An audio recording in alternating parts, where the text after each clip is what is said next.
I wanted to start off with a few stories about Erykah just to build up a bit of a picture of the kind of person she is, because Erykah Badu has, by all accounts, always had the aura of someone who was going to make it one way or another, whether she was acting or dancing or doing theatre or music in the end as well. She always seemed to kind of get these lucky breaks or manufacture these lucky breaks. There's some good stories along those lines. So the first of those stories, she got one of her breaks as the personal assistant to Steve Harvey. This is Steve Harvey, the comedian who presented Family Feud in the US. Yeah. So Erykah applied to be a waitress at Steve Harvey's comedy club in Dallas. And then as soon as she got that job, she invented various other roles for herself. So she invented a stage manager role, which she got. And then eventually she invented a personal assistant to Steve Harvey role. And if you listen to interviews with Steve Harvey, he's just kind of like, yeah, she just kind of took complete control of what she wanted and I let her do it. There's another great story along those lines. She was at a post-shoot party for an action movie she acted in. Again, she wanted to be an actor at first. And she met a music manager called Tim Grace at this party. And then literally just started singing full volume on the spot at this party in the middle of everyone kind of drinking their champagne with their canapes. And then Tim Grace offered her a management deal on the spot. So I guess what I'm hoping these stories illustrate is that Erykah has something about her, some aura about her. What kind of struck you about her music when you first listened to her, Ollie, and has that changed over the years? Or? I guess when I first started listening to her music, it was probably around the same time I was getting into bands like A Tribe Called Quest, Digital Planets, Jurassic 5, and especially a lot of the stuff off Baduizm. It's a lot more kind of hip-hop oriented, so I always assumed that she was just a rapper first and foremost, and kind of sung a little bit. Which she was to an extent, right? She was MC Apples when she first came up. But now I'd probably have it the other way around. I'd say she's a singer first and foremost, and also does rap now and again.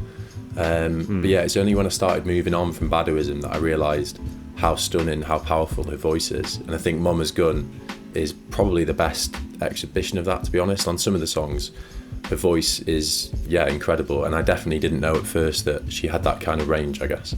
So you kind of get at that, Ollie, like coming into Mama's Gun, Erykah had only released Baduizm, and that album is quite minimalistic at the end of the day, isn't it? It's produced and written entirely by her and her cousin Robert Free, and when they tour that album or play live at the beginnings of their career, it would be two of them sat on stage. They would literally just play the instrumentals, which were pretty much hip-hop beats that Robert Free had produced, in the background, and then she would sing or rap over the top, the old play pause trick on at the back on the turntables. And if you listen back to it, it's pretty bare. Like, it's a drum tack, some piano chords, and then maybe a sample and Erykah's voice.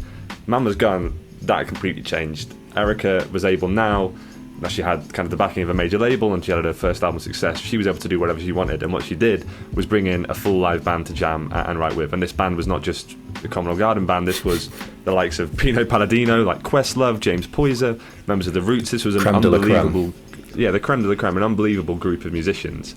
And I mean, you can instantly hear the change in the production style on some of these tracks. Definitely. I mean, even the first, straight off the bat, Penitentiary Philosophy, I never really used to like that song that much. It was always a little bit too rocky for me, but now I really rate it. As you say, complete transformation from Baduizm. And I think a lot of the time her voice is so kind of soft and delicate and warm, it can be easy to forget the power that she has. But I think it's maybe 4 or 5 minutes in, she kind of really goes for it, and that kind of made me sit up the first time I heard it. Like, wow, this sounds pretty different to what I've known her for. Yeah, she properly unleashes on that track, and it kind of like the instrumentation, right? You now have the live guitars, the live drums, and the live bass work as well. That all feels very raw and kind of analog, I guess you could say. And her voice, she kind of goes with that completely. Whereas in Baduizm, she does seem to kind of hold back. She's kind of sitting within her range. She fucking goes for it on that opening track, like 100%. Do you think it's definitely worth talking a bit more in depth about who these group of musicians actually were? Yeah. Like, they weren't just a motley crew. The collective was actually self-styled as the Soulquarians. And when you read a list of some of the members of Soulquarians, it's like a who's who of kind of hip hop around the late 90s, isn't it? It's crazy. And I'll read out some for you now. Like, you've got Mos Def, Common, Jay Dilla, Q-Tip, Questlove, Bilal, D'Angelo, James Poyser, Pino Palladino, obviously Erykah Badu, and then all the members of The Roots as well.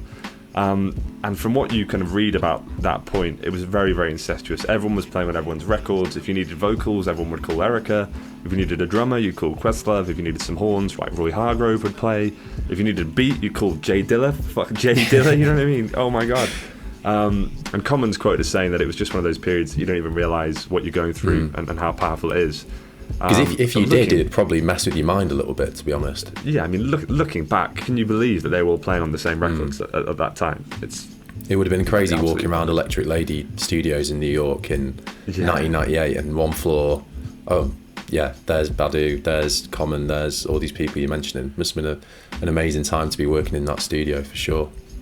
Yeah, the only comparison I can think of in forms of a group of people recording on, playing on a certain genre or set of tracks at a time or a moment is maybe like Motown kind of era, like with the Funk Brothers and the house band there with James Jamerson, Earl Van Dyke, people like that, who laid down the backing for most of like the Motown hits for however many years. That's the only thing I could think of that maybe compares.